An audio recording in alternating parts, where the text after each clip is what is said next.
at serbisyo. Kasama na po natin Essential Spokesperson Harry Roque. Inaabangan nyo lahat ito. Nagpulong po kahapon ang mga miyembro ng IATF sa kanilang 30th IATF meeting kung saan napagkasunduan ang mga sumusunod. Una po, ang Omnibus Guidelines sa pagpapatupad ng community quarantine sa Pilipinas na ipatutupad sa lahat ng rehiyon, probinsya at lungsod o lugar na inilagay sa ilalim ng General or Enhanced Community Quarantine.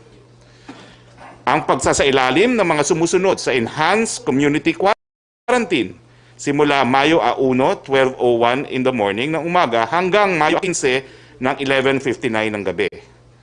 Ang mga lugar po under ECQ, National Capital Region, Region 3, Central Luzon, maliban po ang Aurora, Region 4A, yung Calabarzon, ang probinsya po ng Pangasinan, Benguet, Iloilo Province, Cebu, Cebu City and Cebu Province, the City of Bacolod, and the City of Davao.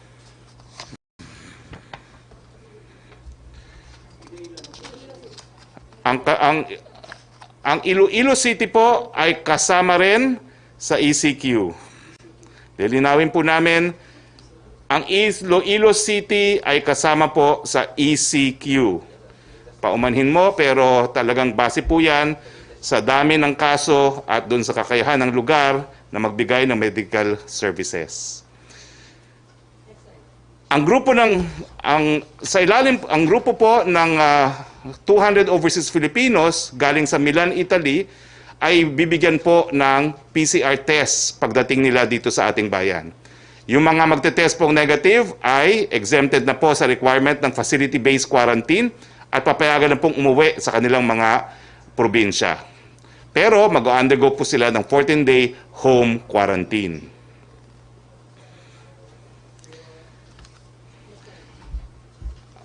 Binigyan po ng otoridad si General Galvez bilang NTF COVID-19 Chief Implementer na mag-exercise ng kanyang discretion para gamitin po ang PCR o Rapid Antibody Test para po doon sa ating mga OFWs, mahigit kumulang 16,000 na ngayon po ay nasa quarantine facilities at sa iba pang mga foreign nationals.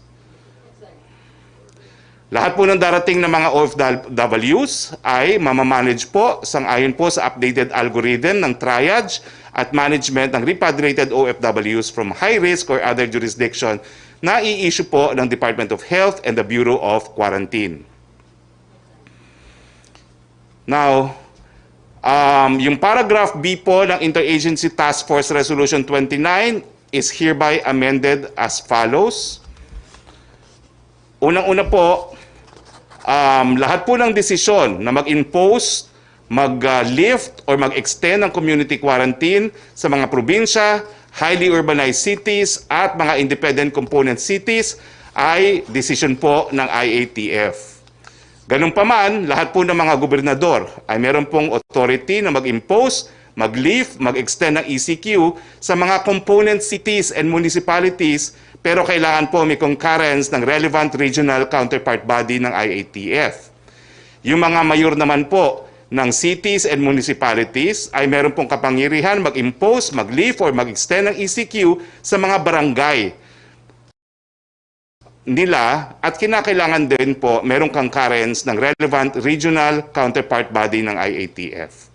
This is without prejudice to the authority of the IATF to directly impose, lift, or extend ECQ in these areas should circumstances call for it. Wala pong LGU na po pwedeng magdeklara ng community quarantine regardless po ng nomenclature o anuman ang tawag nang hindi po sumusunod dun sa proseso na aking sinabi. Now, ito po yung Omnibus Guidelines on the implementation ng Enhanced Community Quarantine. Dahil mahaba po yan, ipapublish naman namin in its entirety. Ang babasahin ko lang po ay yung mga bagong provisions ng guidelines na applicable po sa ECQ, kasama po ang Metro Manila. Ito po, napakadaming lola na tumawag at sadya nasabi, kukurutin daw ang singit ko dahil kinukulong ang mga senior citizens. Well, mga lolo-lola, hindi naman po totoo yan dahil ang ating presidente at karamihan ng cabinet ay senior citizen. Pero kaming tatlong narito po, hindi pa senior citizens. No? Papunta na po sa pagiging seniors. Sa ECQ po, lahat po ng kabataan below 21 years old at lahat ng matatanda beyond 60 years old, yung meron pong mga immunodeficiency, yung meron mga comorbidities at iba pang mga sakit, yung mga buntis, kasama po yung mga tao na naninirahan sa isang bahay, kasama nitong mga individual nito, ay kinakailangan manatili sa kanilang mga bahay-bahay. Except, number 1, indispensable under the circumstance for obtaining essential goods and services or when they are allowed to work in permitted industries and offices. So mga lolo-lola, hindi naman po kayo completely kulong. Pero, ulitin ko po, no, sa pag-aaral, especially vulnerable po ang mga elderly. Pwede lang po kayong lumabas para kumuha ng essential goods and services o para magtrabaho sa mga pinapayagang mga industriya. Sa manufacturing po, tuloy po na po ang manufacturing and processing plants of basic food products, medicine, vitamins, medical supplies, devices, equipment, at iba pang mga produkto, not limited to soap and detergents, diapers, feminine hygiene products, toilet papers, wet wipes, and disinfectants. So mas malawak po talaga ngayon ang allowed sa ECQ, no? Provided that the establishment involved in the production, manufacturing, packaging, processing, and distribution of food may operate at a maximum of 50% in their respective workforce unless the supply level of a basic food product warrants a higher capacity. In which case, magbibigay po ng otorisasyon ang DTI para po dun sa temporary increase of workforce capacity. Yung mga delivery services po, whether in-house or outsourced, transporting food, medicine, or other essential goods, delivery of clothing and accessories, hardware, housewares, school office and office supplies, as well as pet food and other veterinary products, ay allowed na po maski under ECQ. So yung mga mahilig pong mag-shopping ng damit sa mga iba't ibang e-companies, po pwede na po kayo magpa-deliver. Yung power po siyempre, dati pa naman yung allowed, power, energy, water, information technology, and telecommunication supplies and facilities. Ang bago po, yung waste disposal services, as well as property management and building utility services. Ang mga airline and aircraft maintenance employees, including pilots and crews and ship and captains and crew, po pwede na rin po, bagamat this is subject to guidelines to be imposed by the Department of Transportation. Ang guidelines po, dapat may social distancing ng 1 metro po. So sa eroplano, parang hindi lang po yan every other seat dahil ang 1 metro will clearly be every 2 seats kung hindi ako nagkakamali. No? Ang media establishment po, at a maximum operational capacity of 50% of their total permanent staff complement as registered sa DOLE po, inclusive of reporters and other field employees as accredited by the PCOO.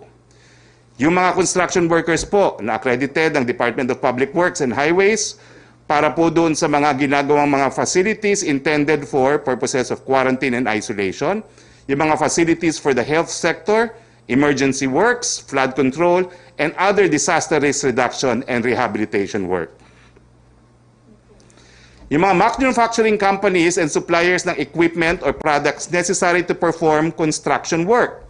Yung mga manggagawa po na accredited ng Department of Transportation para po magtrabaho dun sa mga utility relocation works, specified limited works across 13 railway projects. Yung mga railway projects po, kasama na po dyan yung replacement works ng Metro Manila Rail Transit System, Line 3, provided na magkakaroon po ng on-site or near-site accommodations and or point-to-point shuttle service na aayusin ng mga maggagawa.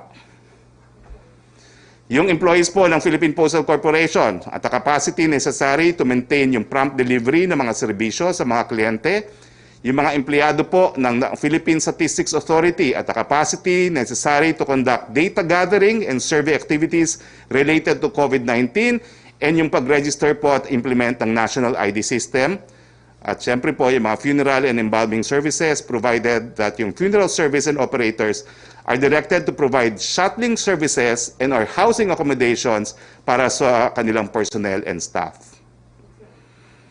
Yung mga humanitarian assistance personnel po, galing po sa civil society organizations, non-government organizations, and United Nations humanitarian country teams, kasama na po yung mga individual na gumagawa po ng relief operations to augment the government's response against COVID-19 and other disaster or calamities that may occur, provided they are authorized by the appropriate government agency or LGUs. Yung mga pastor po, mga imam, mga pare, at iba pang mga ministro ng mga religious sects and denominations para po doon sa mga galaw na kinakailangan sa necrological or funeral rites. In this connection, yung mga immediate family members po ng mga namatay, doon po sa ibang dahilan other than COVID-19, po pwede na pong mag-move from the residence to attend the wake or interment of the deceased upon satisfactory proof of the relationship with the latter and social distancing measures. Mga vet clinics po pwede na, mga security personnel, at yung for purposes po of implementing this, yung transit by permitted persons to and from the above establishments anywhere within the area covered by ECQ shall now be allowed. Yung mga repatriated OFWs po in compliance with approved quarantine protocols. Yung mga non-OFWs na kinakailangan po na mag-undergo ng mandatory facility-based quarantine at yung mga health workers po and other employees from exempted establishment under these guidelines and applicable memoranda from the Executive Secretary. Provided na ang pag-operate po ng mga hotel shall be limited dun po sa provision ng basic lodging to guests.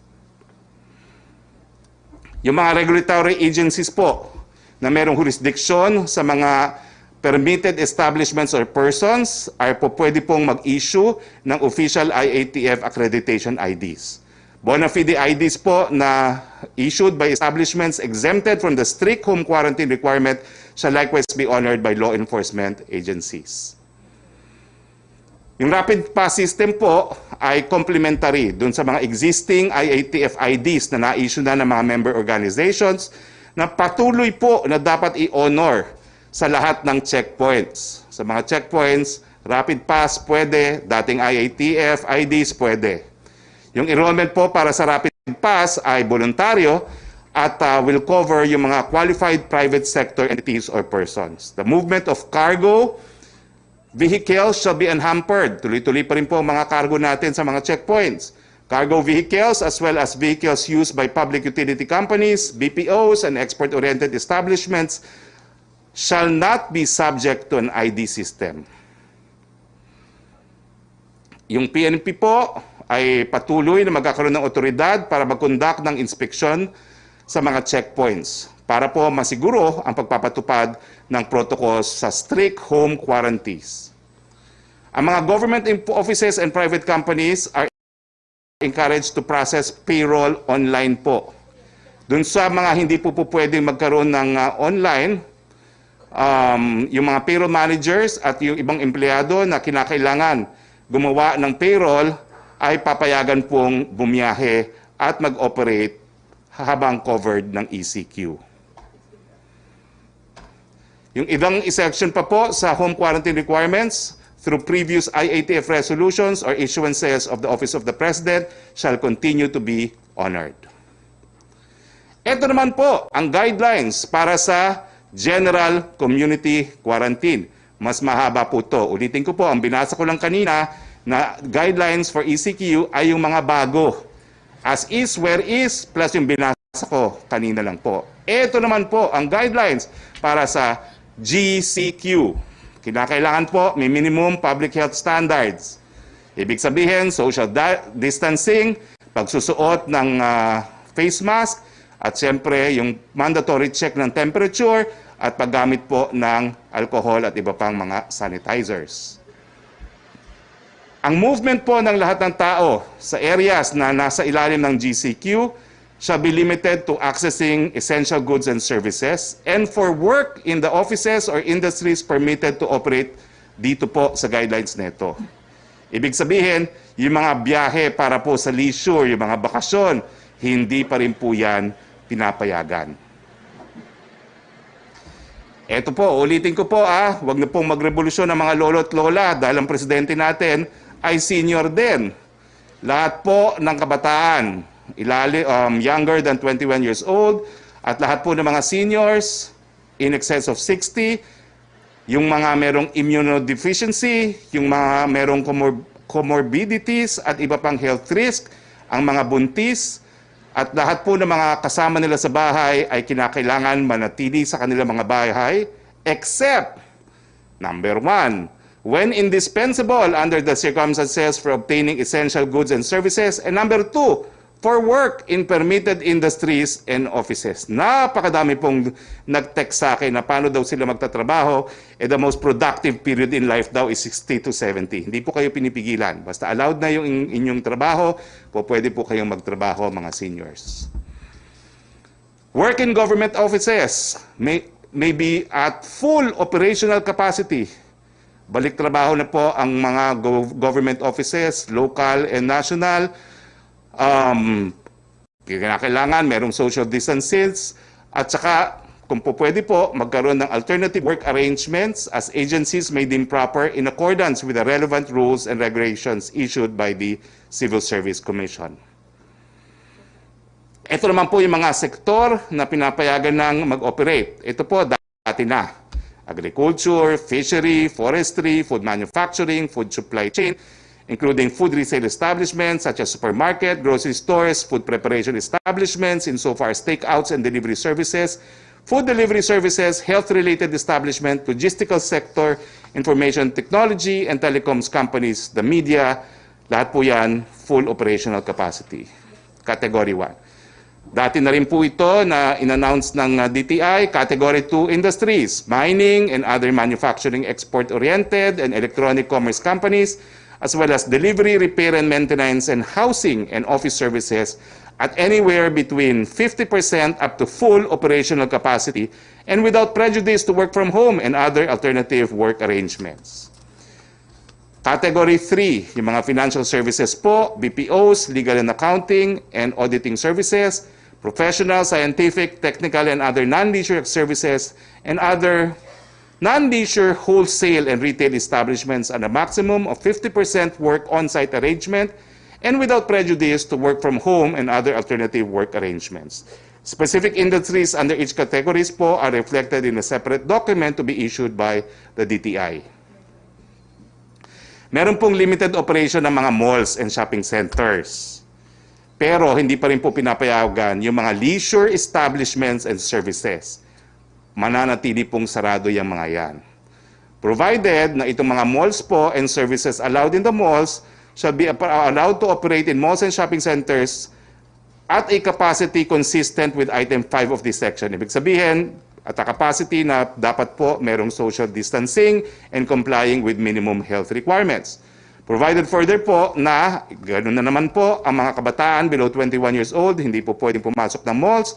Ang mga seniors, 60 and above, except, again, yung exception po, kapag indispensable under the circumstances for obtaining essential goods and services or for work in establishments na nasa mga malls. Provided finally po that the DTI may issue guidelines to limit foot traffic in such establishments. Yung mga essential projects po, public and private construction projects such as but not limited to sewerage, water services facilities, digital work, health facilities, and priority projects shall be allowed to operate in accordance with guidelines to be issued by DPWH, reflected in a separate issuance. Amusement, gaming, and fitness establishments, as well as those in the kids and tourism industries and all Category 4 industries, hindi pa rin po pwedeng magbukas. Industries in Category 4 are reflected in a separate DTI issuance mentioned above. Ang mga hotel po at saka similar establishment ay po pwede lamang mag-operate pag sa ganitong mga pagkakataon po, sa areas sa labas po ng Luzon para po dun sa mga guests na meron ng existing booking accommodations for foreigners as of May 1, 2020. So malinaw po yan ha. For areas outside Luzon, yung merong mga guests po na may booking as of May 1, 2020 pero para po sa mga dayuhan. Yung mga guests na meron pong existing, hindi po future, existing long-term bookings at po pwede rin pong manirahan sa mga hotel and other establishment ang mga distressed overseas Filipino workers and stranded Filipinos or foreign nationals. Pwede rin pong manirahan sa mga hotel yung mga repatriated OFWs in compliance with approved quarantine protocols, yung mga non-OFWs who may be required to undergo mandatory facility-based quarantine, o yung mga health workers and other employees from exempted establishments under these omnibus guidelines and applicable memorandum from the Executive Secretary. Provided sa lahat po ng mga pagkakataong ito, yung hotels po ay mag-ooperate lamang on a limited basis para lang po magbigay ng lugar na matutulugan ng kanyang mga guests. Suspendido habang Gayunpaman, ang higher education institutes po ay po pwede magklase sa pamamagitan ng flexible learning arrangements para po matapos ang academic year 2019 and 2020 at po pwede sila mag-operate ng limited capacity para po to receive students' requirements and prepare and issue credentials to students subject to the guidelines as may be issued by the Commission on Higher Education. Yung ito po, importante at mabuting balita po, yung pagbabawal po sa mass gathering. Pero ngayon po, yung mga essential work gatherings and religious activities po pwede na pong magpatuloy provided merong social distancing na at least 2 meters. Sa transportasyon, 1 meter. Sa religious and work meetings, dapat 2 meters ang distansya doon po sa mga nag-a-attend ng work meetings at mga religious gatherings. Provided also po na mandatory ang pagsuot ng face mask, face shield, other facial protective equipment, at saka kinakailangan po yung mga iba pang minimum health requirements ay mapatupad. Ito po, bago rin. Road, rail, maritime, and aviation services of public transportation shall operate at a reduced. So mabubuksan lang po ang lahat ng riles, kalye, pantalan, at airport sa mga areas na GCQ po GCQ lang. Provided that in all public transports, a strict 1 meter distance between passengers shall be observed and appropriate engineering controls in place.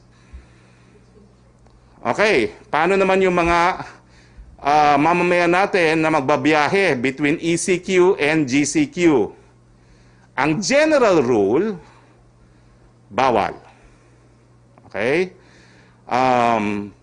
Pero, ano po ang mga exceptions dito? At ito pong mga rules nito, applicable lang po ito sa mga pagbiyahe ng tao and goods mula ECQ papunta ng GCQ and vice versa. An area not under community quarantine to a GCQ or ECQ area and vice versa. Okay? So, ano pong general rule? Lahat ng non-essential, bawal. Ano pong mga exception? Sino po pwedeng bumiyahe between ECQ and GCQ and vice versa? Health workers, government officials and government frontline workers. Yung mga bumabiyahe po for medical and humanitarian reasons. Yung mga papunta po ng airport dahil meron silang mga flights. Yung mga workers po na nagtatrabaho sa mga pinapayagang mga establishments. At saka yung mga manggagawa providing essential goods and services and public utilities. Yung mga essential skeletal workforce, yung mga repatriated OFWs and non-OFWs na pabalik po sa kanilang mga tahanan, at yung iba pang persons transported through the efforts of the national government upon conduct of the necessary quarantine protocols and in concurrence with the receiving LGUs. Lahat po ng movement, ng types, lahat po ng cargos by land, air, or sea, within and across areas placed under ECQ or GCQ shall be unhampered. So po pwede po talaga ang mga cargo, no? Workers in the logistics sector such as cargo tracking and port operations shall likewise be allowed to transit across areas placed under ECQ or GCQ. All LGUs po are directed to strictly abide by this national policy, provided only a minimum of 5 personnel may operate cargo and delivery vehicles by land with or without load. Yung LGUs po and local health units are hereby enjoined not to issue orders contrary to or inconsistent with solid directives such as but not limited to requiring asymptomatic drivers and crew of cargo of service delivery vehicles to undergo mandatory 14-day home quarantine, provided further that strict and social distancing measures must be strictly observed, which may include, if necessary, the putting of additional safe and humane seats or spaces in the vehicles, provided finally that the PNP retains its authority to conduct inspection procedures in checkpoints for the purpose of monitoring that protocols on strict home quarantine are observed. Haba nun, ah. Land, air, or sea travel by uniformed personnel and government officials and employees for official business with the corresponding travel authority, especially those transporting medical supplies and laboratory specimens related to COVID-19 and other relief and humanitarian assistance shall be allowed. At allowed din po yung mga OFWs, permanent residents of foreign jurisdiction, and stranded foreign nationals na paalis papuntang abroad through any of the airports or seaports in areas placed under ECQ or GCQ without any impediment, provided that this provision shall not be interpreted to allow outbound travel by Filipinos to countries where travel restrictions are in place, provided further that departing passengers may be accompanied by not more than one person when traveling to an international port, who shall be allowed to return to his or her point of origin. Ibig sabihin, wala pong isang barangay na maghahatid. Isang tao lang. Repatriated OFWs or returning non-OFWs who have been issued a DOH or LGU certificate of completion of 14-day facility-based quarantine, or those who may be required to undergo a mandatory 14-day home quarantine shall be granted unhampered transit across zones en route to their final destinations in the Philippines. O nga naman, no, meron na silang certificate, no? For this purpose, LGUs are enjoined to allow maritime vessels or aircraft transporting the above-mentioned OFWs and non-OFWs to dock or land at their ports of destination. Ay, nako, salamat na tapos na. Kakapagod yun, ah. Ito naman po, ang general provisions ng Omnibus Guidelines, no?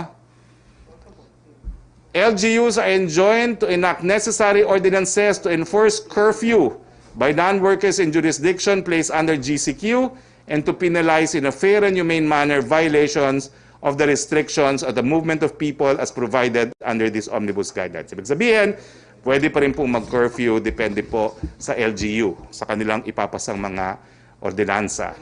Pangalawa, ito po, para sa mga residential and community rents falling due within the duration of ECQ or GCQ upon residential lessees and micro, small, and medium enterprises not permitted to operate during said period, meron pong grace period of 30 days from the last due date or until such time that the community quarantine is lifted shall be observed, whichever is longer, without incurring interest, penalties, fees, or other charges. Lahat po ng Pilipino ay mandated to wear face mask, ear loop mask, indigenous, reusable, do-it-yourself mask, or face shields, handkerchief, or other protective equipment, or any combination thereof, para po mabawasan yung pagkalat ng COVID-19 kahit saan po sila pumunta, papunta sa kanilang bahay o pupunta sa trabaho, pursuant to existing guidelines issued by the national government. Concerned LGUs are hereby enjoined to issue the necessary executive order or ordinances to that effect. Ibig sabihin po, miski GCQ, required pa rin po ang pagsusuot ng mga face masks. Yung mga supermarkets po, publics and private wet markets, grocery stores, agri-fisheries, supply stores, vet, supply stores, pharmacies, drug stores, and other retail establishments engaged in the business of essential goods are strongly encouraged to extend their store operations to a maximum of 12 hours. LGUs are directed to allow such establishments to operate pursuant to the foregoing. Ito po ay para magkaroon ng social distancing. Provided that in the operation of wet markets, LGUs are encouraged to adopt reasonable schemes to ensure compliance with the strict social distancing measures, such as but not limited to providing for specific daily schedules per sector, barangay, or purok, as the case may be. In no case shall such scheme involve narrowing the hours of operation of the foregoing establishments. Ay bawal po na mag-discriminate tayo sa kahit sinong healthcare worker, repatriated OFW, and non-OFW dahil po meron silang COVID-19.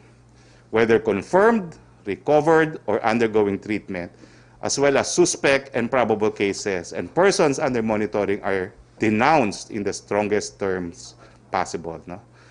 Yung acts in furtherance of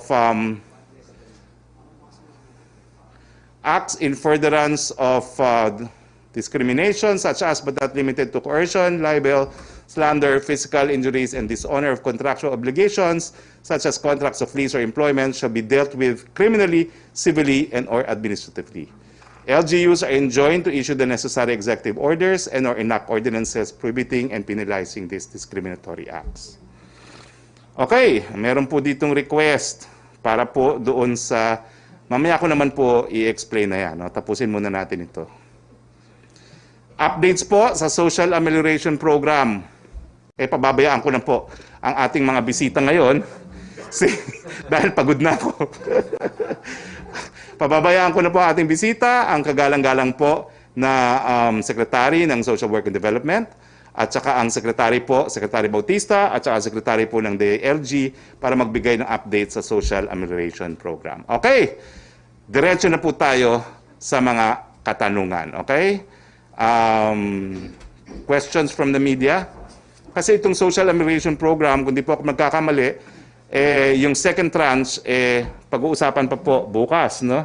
So, hindi ko na muna ginamit yung slides. Alam po natin yan na wala pang desisyon. Okay, Maricel Halili, TV5. Kung may tanong nga po kayo kay Secretary Anyo at Secretary Bautista, tanongin nyo na po at bago po tayo magtapos, siguro sila na po magkukomento kung anong development dito sa Social Amelioration Program. Yes, Maricel Halili. Hi sir, magandang hapon po. Sir, last April 3, base po doon sa talumpati ng Pangulong Duterte about the enhanced community quarantine, he mentioned that, and I quote, "I govern properly and right. If it makes you happy, then you smile. If not, you criticize me. Walang pigil, social media, lahat kayo." So sir, Secretary, obviously this contradicts the action of the foreign attaché or the labor attaché in Taiwan when he threatened to deport the OFW who posted criticism or quote-unquote nasty and malevolent statement against the ECQ implementation of the President. What is the guidance po of Malacanang to the Labor Attaché, Secretary? Sa totoo lang po, hindi ko napanood yung sinabi ng OFW na yan. No? Pero siyempre po, ang Pangulo naman talaga sa mulat mula, talaga namang bilang isang abogado, kinikilala ang importansya ng malayang pananalita. Kung ano man po ang reklamo ng labat, hayaan na po natin. At sinabi naman po ng Taiwanese authorities, sila na bahala mag-decision dyan dahil doon naman yung rinirequest ng labor attaché na yan. Sir, may we also have your comment? Kasi po, si Senate Minority Leader Franklin Drilon said that he is urging the recall of Makauya, the labor attaché, because he is unfit, incompetent, and totally unqualified. What do you think about this, sir? And as a human rights lawyer, do you think the action of the labor attaché is proper? I think we need to address this issue to the Secretary of Labor dahil nasa jurisdiction po niya itong si labor attaché. Hindi na po ako maghihimasok na dyan. Bahala na po si Secretary Bello dyan. Sir, last na lamang po. Naglabas po kasi ng pahayag ang Taiwan Foreign Affairs, I think with regards to your statement po kahapon. And the Foreign Affairs spokesperson Joanne Oh said the Philippine authorities should stop misrepresenting Taiwan. I quote po, "My country expresses strong dissatisfaction and high regret over Philippine government officials wrongly accusing Taiwan as part of China." What do you want to say, Secretary, to the official of Taiwan, sir? We've always had one position in this regards, together with many countries of the world. I leave it at that. Maraming salamat po. Si Roque? Yusek Roque. Yes, Secretary. Yes, Secretary, from Belia Carriazo of Bandera, yung sa paggamit ni General Santos sa official letterhead ng AFP for personal purpose, sabi ni Secretary Lorenzana, wala po ito sa lugar ang naging aksyon ng Chief of Staff. Ano po ang naging reaksyon ni Pangulong Duterte dito? Hindi ba nag-contradict ang naging action ni General Santos sa motto ng AFP na magpakita ng highest standard of discipline at maging ehemplo sa mga uniformed personnel? Yan po yung una niyang tanong. Well, kung ano po reaksyon ng Presidente, hindi po namin napag-usapan. So I'm not in position to answer. Pero tingin ko po, I would support the position of our Secretary of National Defense na he meant well naman po, walang bad motives. No? So let's leave it at that. Kung ano man ang pwedeng gawin kay General, bahala na po ang Secretary of National Defense. Yung second question niya, Secretary, yung daw pong pag-ako ni OWA Chief Administrator Kamdak na siya ang nag-utos kay mismo Kauson na bisitahin ang mga OFWs na naka-quarantine kaya nag-violate sa social distancing. Bakit it took him days to respond? Hindi ba daw ito para lang matapos na ang issue? Hindi naman po. I think bising-bising OFW ang OWA at they need the services of everyone, no, in that agency. So we will accord good faith to the statement of Administrator Kakdak that he will deal with it in due course. Joyce Balancho.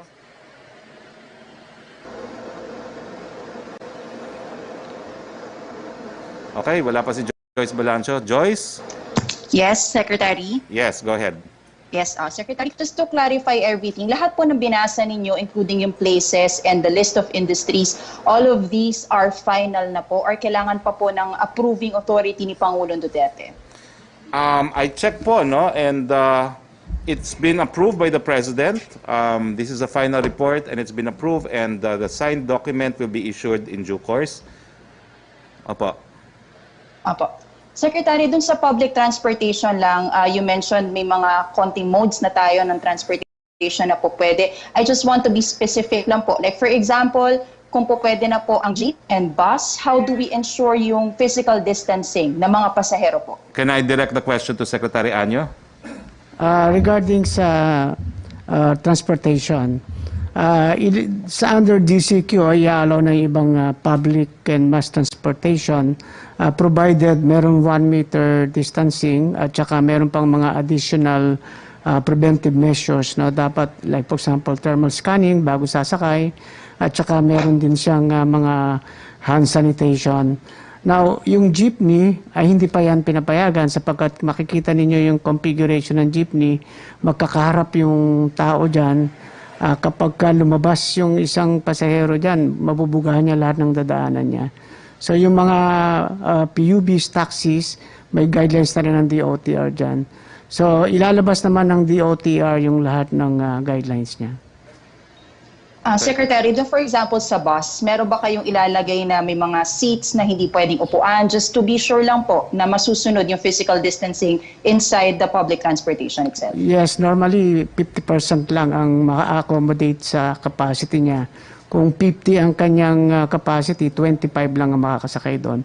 At gagawa nila ng paraan na alternate ang pag-upo ng mga pasahero at mandatory wearing of face mask. And even face shield, mas maganda. Paano po yung monitoring nito? Sino po yung dapat mag-i-ensure na nasusunod po per transportation vehicle yung physical distancing at sino po yung maninita for violations? Tulong-tulong tayo dito ang LT officials, ang MMDA at ang Philippine National Police ay magkakasama tayo dito.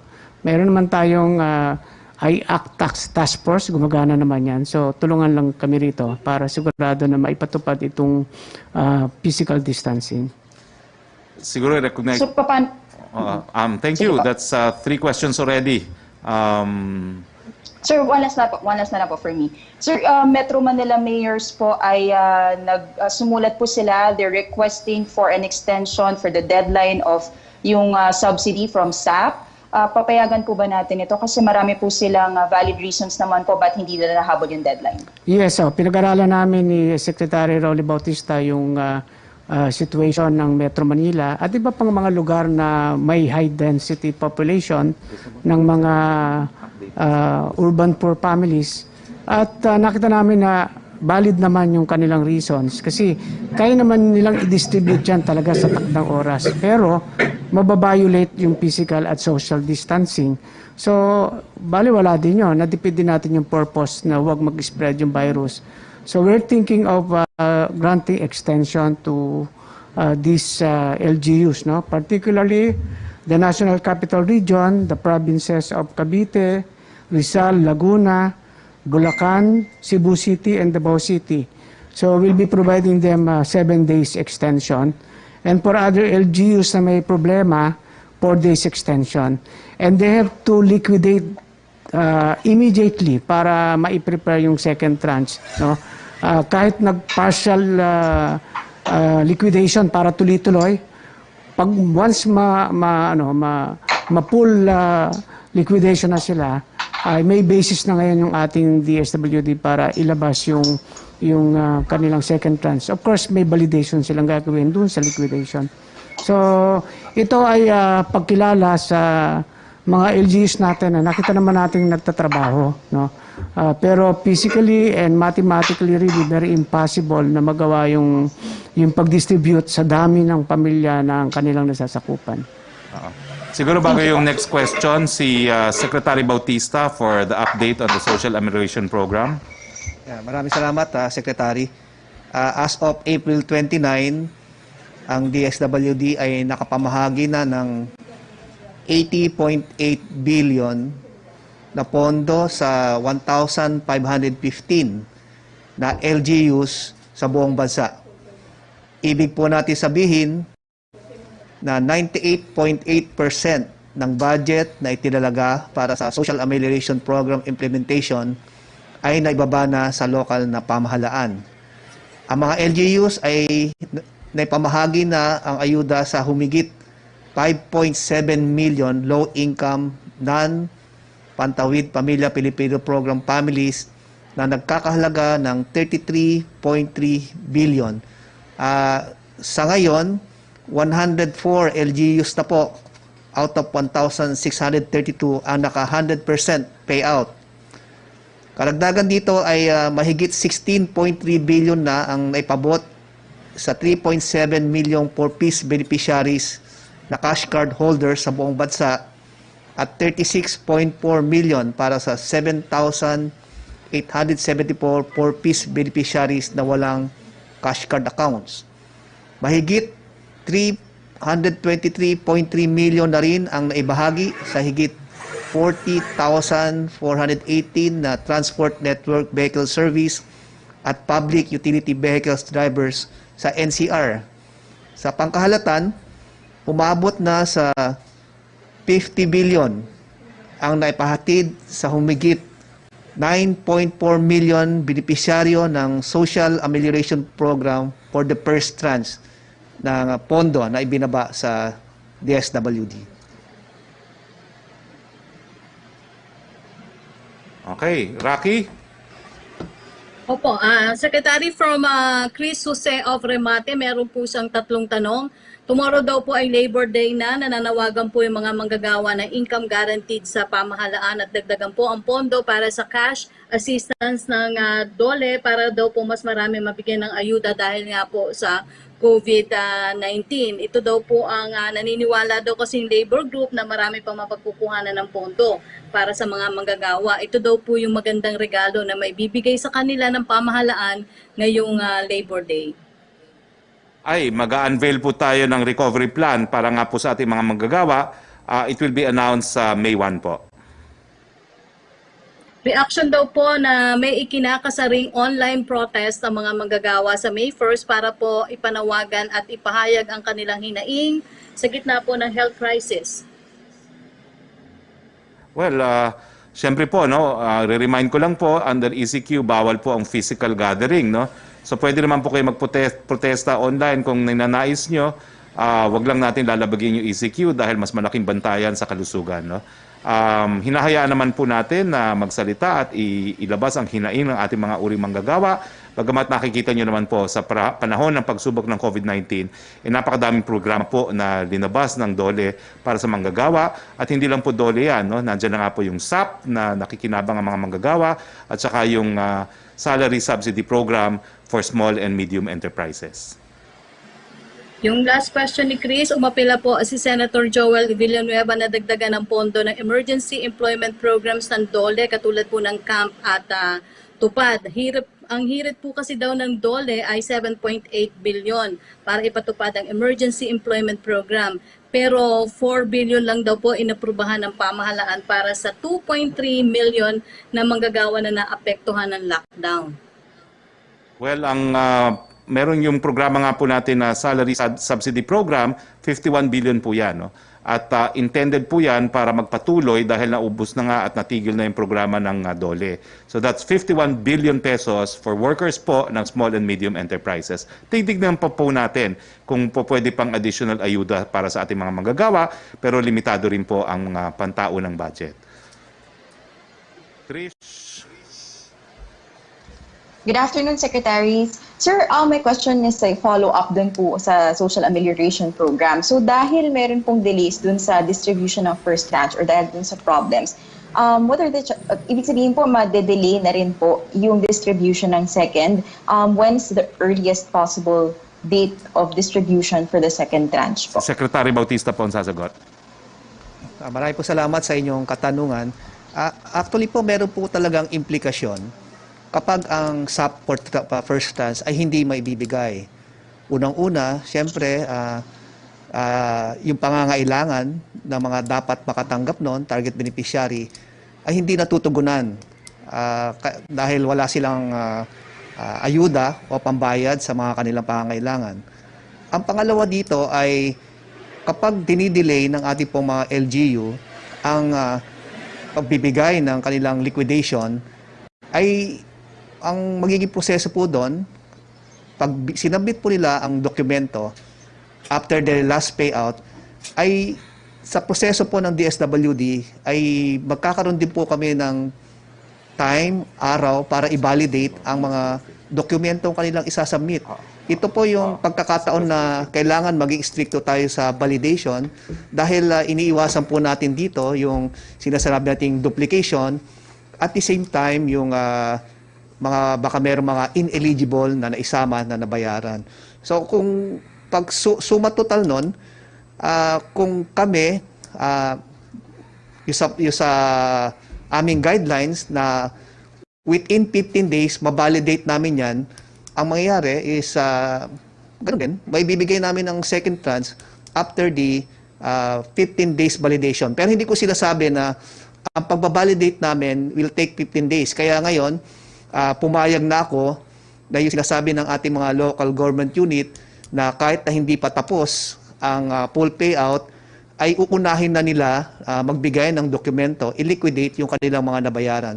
Sa tingin ko, advantage yan on their side at sa amin dahil habang hinihintay natin yung full validation, ay nababalidate na namin on our side. Kaya hindi po magkakaroon ng patong-patong na validation, hindi po tatagal ang panahon, no, para sa second tranche. Pero inuulit ko lang, ibibigay lang po namin ang second tranche kapag meron na pong full validation ang LGU. Si Secretary Anyo wants to add. Ko lang, no? Kaya nga ang bola rito ay nasa ating mga LGUs, no? Halimbawa, yung mga lugar na high density population at sinabihan natin ng additional 7 days, hindi ibig sabihin uubusin mo yung 7 days. No? Kung kaya mong matapos ng 4 na araw yan, tapusin mo kaagad. First come, first serve basis kaagad yan. Pag nakapagbigay ka kaagad sa DSWD na liquidation mo, mauuna ka rin ma-release kaagad ng second tranche mo. So ang bottom line dito ay talagang kailangan bilisan natin without sacrificing physical distancing at magsuot tayo ng mask. Ang guarantee lang natin ay makakatanggap lahat, pati yung mga naiwanan, makakatanggap yan. But sirs, how do we reconcile the fact na Of course, may problem tayo with manpower. We want to be careful about distribution. But at the same time, sa haba na rin po ng ECQ, maraming pamilya na rin daw po yung nagugutom. Then there's also this factor na napupolitika daw yung pamimigay po ng SAP or distribution nitong financial aid. Meron tayong guidelines dyan, no? Na walang mamumulitika. Kaya nga ipinagbawal natin yung governors and mayors na sasama sa distribution para walang politika na kulay. Pero sila, trabaho nila ang mag-monitor at mag-account kung tama ang naibibigay ng mga distribution. Now, meron na tayong mga binigyan ng atensyon na nagbabiolate ng ganyan. No? For example, may isang syudad dito sa Central Luzon ay pinatipon-tipon niya yung mga tao doon at nandoon siya at namigay ng amelioration. So hindi po pwede yun. Kailangan ng ating mga barangay officials ang magbibigay niyan, katulong ng ating DSWD, katulong din yung ating mga MLGOs. So sa panahon ngayon ay ayaw natin na makakaroon ng bahid politika ito. At kung meron man, i-report Plain Center, 24/7, a-action na natin yan. Secretary, one last po, no? With the extended ECQ in critical areas, allowed daw po ba yung LGUs na mag-improvise ng implementing rules? Like for example, sa Cavite, they will down. Meron tayong ibinigay na omnibus guidelines. Doon sila susunod. Ang sinasabi siguro nila ay maaaring sa borders ay maghihigpit sila. Okay, exemptions na nandoon sa ECQ, GCQ, like unhampered flow of goods, yung mga exempted workers, health workers, ay hindi yan dapat pipigilan. So, nasa kanila naman yan, basta hindi lalabag dun sa IATF guidelines. Okay, Secretary Bautista. Thank you po. Nais ko lang idagdag sa mga sinabi ng ating kalihim anyo na sinusuportahan po namin yung kanilang hakbang na ang mga barangay po ay mag-post ng mga list of beneficiaries. Malaking bagay po yan kasi ang lahat na makakita nun, lahat ng tao ay magiging gwardiya para masigurado natin na transparent at karapat-dapat ang mga nakakatanggap ng benepisyo. Sa side po naman ng DSWD ay ipinost po namin sa aming pong website, nagkaroon po kami ng link para makita rin po yung mga listahan ng mga benepisyaryo bawat barangay. Kaya talagang sinusuportahan namin ng DILG para masigurado natin na ang dapat makatanggap ay yung talagang eligible lamang. Okay. Next question. Si Roque, back to you, Roque. Okay, Secretary, dalawa ang tanong ni Vance Fernandez ng Police Files. Ano daw po ang plano ng government para balansehin ang country's budget after spending o gumastos ng malaking pondo para po sa COVID-19 crisis? Well, ang sabi nga po ni Secretary Dominguez, sapat naman po ang ating pera para sa COVID crisis, bagamat ito'y paubos na. At depende nga po kung ano mga developments ito sa COVID-19, syempre makikipagtulungan tayo sa Kongreso dahil nga po sa saligyang batas, no public money can be spent without congressional approval.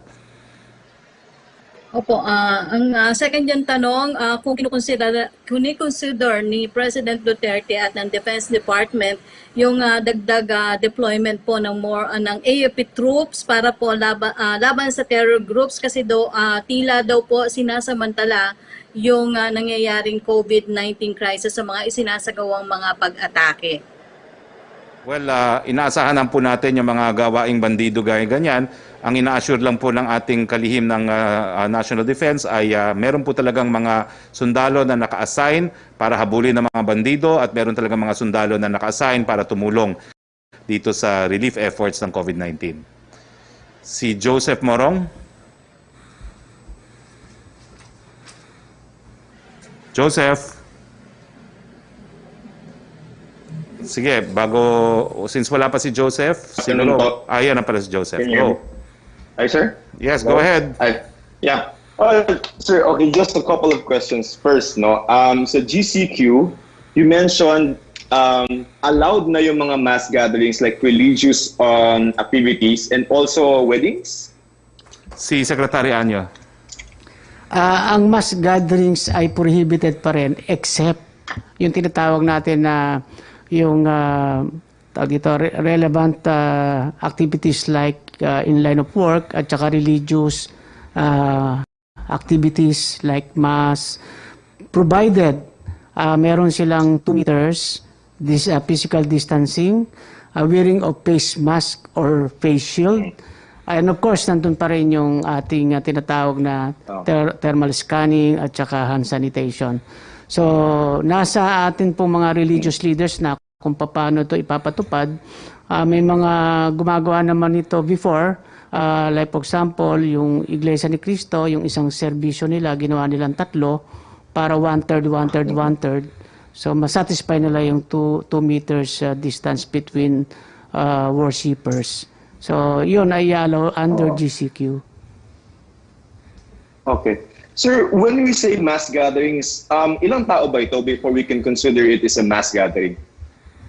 Wala na tayong dinefine dito na numero kasi pag sinabi mo 10, magpipiloso po yan, maggrupo sila ng siyam-siyam dyan. So ang importante dito ay distansya, 2 meters at walang magkakasama at magkakatabi. So wala na tayong numerong pinag-uusapan dito. Anyway, ang nakalagay naman doon, mass gathering is prohibited except yun lang yung sinabi natin. Okay. Sir, yun pong sa movement ng mga workers, kailangan pa po ba nila ng worker pass? If you're referring to the GCQ, Yes, sir. yes, dito naman sa GCQ ay hindi na masyadong problema katulad ng ECQ. Basta dala-dala lang nila yung kanilang company ID or certification of their employment, ay okay na yan. Sapagkat makita natin sa GCQ, halos ay except for category 4, ay almost pinayagan na po naman yung mga industries under the 3 categories. Okay. Next Sir, question. ito medyo practical question. Sir, wait lang. Hold on. Last question ito, fourth question. Pwede bang bumiyahe? Sir, pwede bang bumiyahe yung isang taga-GCQ or taga-ECQ papunta ng GCQ, bibisitahin yung kamag-anak or kailangan pumunta sa isang libing or something? Kapag pupunta ka sa ECQ area, mas mahigpit. Yun lang nasa exemption lang ng nasa ECQ like health workers, workers for essential goods, yung may mga emergency cases, yung magpapagamot at emergency cases sa hospital. So yun lang yung mga iaalaw. So kung galing ka ng GCQ, papuntang ECQ, bibisitahin mo lang yung kamag-anak mo, hindi ka makakapasok doon. So, pero sa GCQ, between GCQ, mas maluwag. Okay. So, sir, last question. All right. Second last question. In terms of our data, sir, naka-lockdown tayo, and somebody pointed it out sa Twitter, no? Naka-lockdown tayo for more than a month already. So, ang idea is if we're locked down, dapat walang mga bagong infections. Tama ba? Yes, that's correct. But bakit po tayo may nakikita na sa data ng DOH na kahapon 254 cases? Saan galing yung 254 cases? Is this a backlog? Well, tumaas na kasi ang ating testing capacity, no? Nasa 6,000, almost 6,300 a day na tayo. Yung dati nating mga PUMs na ginawa nating naka-quarantine at saka yung mga PUIs na naghihintay ng testing, inuubos na natin sila. Dati na silang positive, ngayon lang natin nalaman kasi nga na-test na sila. Pag dumating pa tayo sa capacity natin na umaabot na tayo ng 30,000 tests a day, mas lalo nang hindi na natin kailangan ng lockdown sapagkat we can beat the virus faster. Instead of waiting for symptoms, matitest na natin, malalaman na natin kagad na positive siya, then ma-isolate mo na kagad siya, hindi na siya makapanghawa. Sa ngayon kasi, fourth reset na natin ito ng 14 days quarantine, no? Kasi every reset is 14 days. Ginawa natin ito kasi gusto natin na ma-increase yung ating mass testing capacity at saka healthcare capacities para kung magkaroon ng second wave, kaya natin i-address. But in the process, we are able to flatten the curve kasi nga napigilan na natin yung movement ng mga tao. Sana ay maging new normal na sa atin ito na kung hindi ka kailangan, huwag kang lalabas ng bahay. Yun lang naman talaga yung key. So this lockdown really helped us a lot and saves lots of lives. Thank you. Okay. Back to Siya backlog Yusek siya? Roque. Okay, Secretary, yung tanong na ni Francis ng Daily Tribune, I think pareho rin ang tanong na ni Joseph Morong about sa DOH at saka yung may 8,000 na tayong yung, positive case. Yung kay Jopel Peleño na lang po ng DWIC, yung daw pong distribution ngayon ng SAP, paano po nakakasiguro ang lahat na nakakarating sa tamang tao ang tulong ng pamahalaan para sa tunay na nangangailangan ngayong panahon ng health crisis. At kung may mga natukoy na daw po ang DILG na mga lugar o barangay na may mga nangyaring katiwalian sa pamahagi ng ayuda at maaari po bang malaman kung ano ang mga lugar na ito? Secretary Bautista and then Secretary Anya. Unang-una, malaki ang tiwala natin sa ating mga LGU para implement yung social amelioration program. From the start, nagkaroon na po tayo ng mga konsultasyon para sa ating mga LGU, legislators, at iba pa pang sektor ng ating lipunan para ma-ensure natin talaga na yung dapat na intended na ayuda para sa ating mga kababayan ay makarating sa kanila. Ngayon, sabihin natin meron tayong nakikita mga irregularities or anomalies. Kaya po, in-encourage po namin talaga lahat ng sambayanan na sumama sila at maging gwardiya para ma-ensure na talagang yung dapat na makatanggap ng ayuda ay nakakatanggap. Ngayon, may mga safety nets po na ginawa ang ating DILG na i-discuss po niya mamaya. Pero sa suma total nito ay siguro itong panahon talaga na yung sinasabi nating bayanihan spirit na kailangan magsakripisyo ka para makatanggap yung talagang nangangailangan. Sa part ng LGU, yung nasa kanila ngayon ng pagkakataon para i-prioritize talaga ang mga kababayan natin mga nangangailangan. Okay, Secretary Anya. Sa ngayon ay patuloy ang pagdodole out ng ating mga barangay officials at kasalukuyan din natin minomonitor ang kanilang mga galaw. Yung opisina ni Yusek Martin Dino ng Barangay Affairs at National Barangay Operation Office, ang trabaho lang talaga niya na i-monitor ang 2,000 barangays sa buong Pilipinas. Marami na kami nakuhang mga reports about barangay officials ang binibigyan na hindi naman talaga karapat-dapat. Lahat yan ay ginagather na natin. No? Hindi mo na magpapangalan ng mga lugar, pero sa ngayon kasi ay tuloy-tuloy pa. Pero hahabulin natin lahat ng mga magkakaroon ng katiwalian. At kasama doon sa inisyo natin yung pagpoposte o paglalagay, pagpapaskil ng mga pangalan ng mga nakatanggap para magkaroon ng transparency, makita ng mga tao na ito yung tumanggap at makita rin ng lahat na karapat dapat ito. So we will exact accountability to our barangay officials. Okay. So Yusek Roque, kung wala lang ibang tanong, I will Sir, meron pa po. give the floor to Secretary May tanong Bautista pa, for his Secretary. last words. Meron pang question? May question pa, Secretary. Pakibasa na po lahat ng question. Secretary, Basahin mo na lahat. tanong muna si Tina. Tanong po dalawa tong tanong ni Tina Mendez, kasunod si Rose Novenario. Ano daw po yung, kung pwede daw pong mag-follow up dun sa sinasabing tulong dapat sa middle class families dahil nag-expect, dahil sa kahirapan na nangyayari dulot ng COVID-19, nag-expect din sila ng same cash benefits na pinagkaloob po katulad po sa SAP. At Yung programa po yung na second question, nilunsad ng Department of Finance at iba pang mga ahensya, yan po ay 51 billion, no? Salary subsidy program. Na-move po ang deadline up to May 8. So pwede pa pong mag-apply. That's 51 billion. Next question. yung kung pwede daw po ikonsidera ng IATF yung pabibigay ng grace period para sa mga pagbabayad ng mortgage, ng mga loans sa housing o car, dun po sa bangko and other government institutions. Kung pwede daw magbigay ng same leeway on payment sa mga commercial leases and apartment rents. Well, yung grace period po, a matter of law yan, no? So yan po ay nasa batas. It is nationwide and until there is ECQ. Para po yan sa mga loans. Pero para po sa mga renta, may pagkakaiba po. Ito po isang ayon sa DTI, no?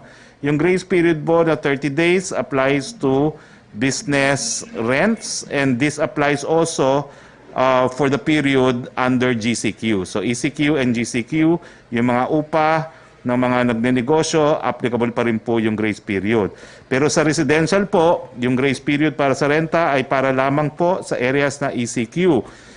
Yung mga nasa area na GCQ, kinakailangan na pong magbayad. That's for the Department of Trade and Industry.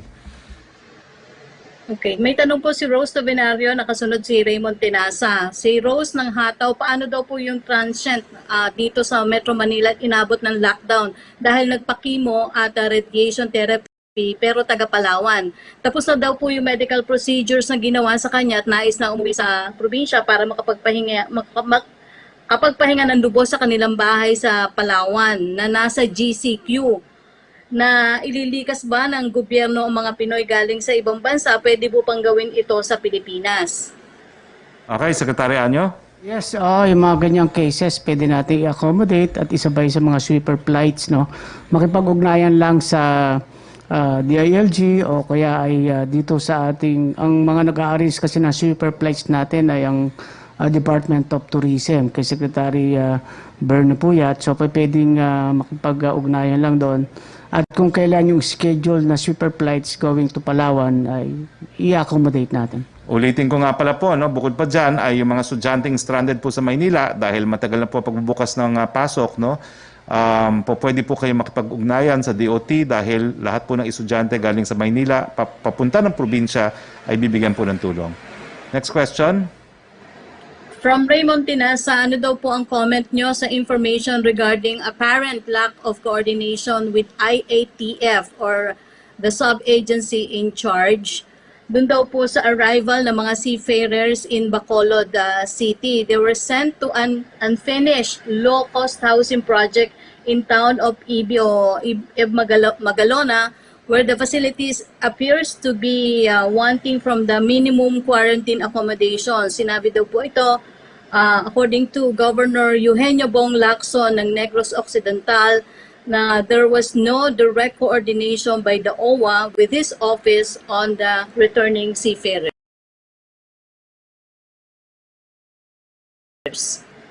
Sige, titingnan po natin yung Secretary Anyo. titingnan po natin yung insidente na yan sapagkat according sa ating algorithm at protocol ay ang lahat ng OFWs na nakatapos na ng 14 days quarantine at na-test na rin ay pwede nang umuwi sa kanilang mga LGUs, ihahatid sila doon at sila naman ay tatanggapin ng ating mga LGUs. At provided also na kailangan ay in advance ay maiimpormahan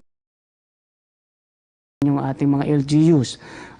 Remember, meron tayong 16,000 OFWs ngayon na naka-quarantine dito, iba-ibang duration around Metro Manila.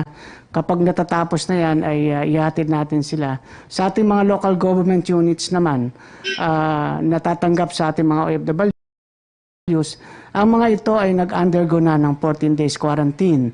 At sa ngayong algorithm natin ay ititest sila, depende kung rapid testing kit, kapag malapit na yung kanilang matapos yung kanilang quarantine, o kung bago pa lang ay PCR.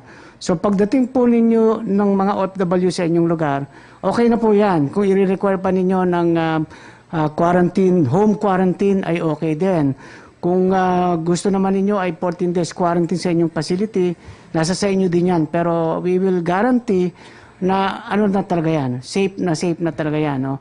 Ang sabi pa nga natin ang ating comparison, pag deliver po dyan ay ready to eat na yan. Pero kung gusto pa ninyong initin, na nasa inyo pa yan para mas masarap kainin. Ang bottom line, ligtas na po ang lahat ng OFW na makakarating sa inyo. Okay, meron din po akong text message from Marina, nakipag-ugnayan daw po sila sa provincial government. Yes, next question. Okay. Yung tanong ni Janaline, ang kabiling na Manila Bulletin, kapareho na po na naging tanong ni Chris ng Remate. Si Angel Ronquillo na lang po na RMN, inulunsad ng Tagiga LGU kahapon yung drive-thru COVID-19 testing center sa BGC kung saan yung mga interesado magpa-test ay tatawag sa kanilang COVID-19 hotline tapos bibigyan sila ng control number. Yung mga residente na mag-undergo sa drive-thru testing center at kanila ito ipipresenta kapag sasalang na sa testing. Pinag-aralan na po ba ng IATF yung ganitong sistema? Jenna Anyo? Yes, ito ay mga inisyatibo at innovations na ginagawa ng ating mga LGUs at natutuwa tayo, no? Lalo na dito sa National Capital Region, no? Marami silang magagandang mga best practices at innovation. Ito na nga yung kay Mayor Lino Cayetano na sa mga pag-test at pag-contact trace ay talagang napakabilis nila sa pag-aksyon. So ito yung mga innovations na wini-welcome natin at sana ay magayahin din ng iba pang mga LGUs para mas madali nating makandak ang test. Ito lang talaga ang ating pinaka-importanting weapon sa ngayon, ang testing at ang contact tracing. Ito ang mag-a-unmask kung sino ang may virus. At pagka mataas ang capacity natin na ganyan, hindi na natin kailangan mag-lockdown. Okay. Meron pa bang tanong? May mga tatlong tanong na lang, Secretary, from Sam Medenilla ng Business Mirror. Ano daw po yung initial amount from DBM ng uncommitted funds from government agencies na gagamitin po ng government for its COVID-19 related programs? At magkano daw po ang supplemental budget which will be requested by Malacanang sa Congress for COVID programs? Saan po kaya naka-allocate ang programs yung bulk ng supplemental budget? Wala pa po dahil ang deadline po para sa mga ahensya na sabihin sa DBM kung ano yung mga pondong po pwedeng ma-realign ay today, April 30. So wala pa pong figura yan. No? At natural dahil hindi pa natin alam kung magkano pondo na po pwedeng ma-realign, hindi pa natin alam kung magkano supplemental budget na hingi. Next question please. From Doris Bigornia, as per DILG Undersecretary Martin Dino, naiipit sa mga mayors ang SAP. Ano ba ang directive ng palasyo since ngayon daw ibinigay ang deadline para sa SAP distribution? May letter request din ng Metro Mayors sa DSWD para magkaroon ng extension up to May 15 ang SAP distribution. Maari po ba ito mapagbigyan? Yung extension already answered but Secretary Anyo will answer the first question. Yes, nasagot na natin yun kanina, no, na meron tayo extension pero 7 days lang. Now yung binanggit naman ni Yusek Tino, ito ay babala para naman ang ating mga LGUs ay mas bumilis kumilos at iwasan ko anumang mga katiwalian. Ang siguro nabanggit yung mayors dyan ay tungkol dun sa unang tanong din kanina na baka gagamitin sa pagpolitika. So sabi ko nga sa panahon na ito ay last ang politika. Kailangan natin dito bayanihan para tapusin itong COVID-19 virus. Okay, meron pa bang tanong? Last words from Secretary Bautista? Secretary. Assurance po sa SAP? Yeah, opo. Unang-una, nais ko pasalamatan ng ating mga LGU sa tulong ng ating AFP, PNP, DILG sa sinasabi nating 24/7 para maiabot ang ayuda sa ating mga kababayan, no? Nais ko rin magpasalamat sa mga benepisaryo na voluntarily isinole yung mga natanggap nilang mga ayuda dahil sa duplikasyon at meron din tayong mga benepisaryo na pinagsama-sama yung kanilang mga na-receive na ayuda para ibigay sa mga mas lalong nangangailangan. At higit sa lahat, nais kong pasalamatan ng ating AFP and PNP yung talagang serbisyo nila para maiparating yung ayuda ng Social Amelioration Program. I'm sure, aware kayo lahat, na marami ng buhay ang nabuhis sa ating mga kasunduluhan at kapulisan para masigurado lang na maiparating sa ating mga kababayan ang ayuda. Okay, si Secretary Anyo? Thank you. Susugan ko lang yung sinabi ni Secretary Bautista na kasi ito ay personal na mga na-experience ng aming mga field officers dito lalo na sa Mindanao, specifically Region 12. No, karamihan sa kanila nagsoli ng kanilang SAP at sinabi nila na may pagkain pa sila, ibigay na lang sa mas nangangailangang pamilya. Ito talaga nakakaantig ng damdamin yung mga ganitong sinasabi ng ating mga kababayan na pwede nilang tanggapin at itago na lang nila, i-stock nila, pero ibinigay pa rin nila, isinuli para maibigay sa iba pang mga mas nangangailangan. So yan po ang tunay na talagang diwa ng bayanihan. Ngayon gusto ko rin pasalamatan ng ating law enforcers, no, ang PNP, ang AP, ang Bureau of Fire Protection at saka BGMP. Sila yung mga frontliners natin sa men in uniform. At of course, ang aming mga DILG field officers and most especially our local government units, our local chief executives, sila ang mga field marshals, mga generals na tinatawag natin na nangunguna sa laban na to. at maraming sakripisyo ang ginagawa nila sa panahon na to. Kaya sa ating mga local government officials, nasa inyo ang pagtatagumpay natin, at gusto lang sabihin na ibibigay ko ang lahat ng suporta na pwedeng maibigay ng departamento. At sa mga kababayan natin, tayo talaga ang nasa frontline dito, ang individual na tao, na kung hindi ka mahawa at hindi ka makapanghawa, matatapos ito. So yun lang, i-maintain natin ang ating physical distancing. Kailangan isuot natin yung ating mga face mask, at higit sa lahat, huwag kang lalabas ng bahay kung hindi naman kinakailangan. Together we can beat this virus. Maraming salamat kay Secretary Bautista, kay Secretary Anyo.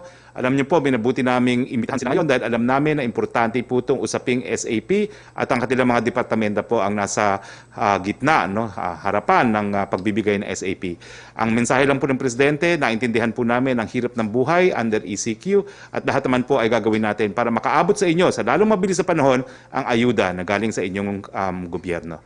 Maraming salamat, magandang araw po, and keep safe, Philippines. Thank you very much, Yusek Roque.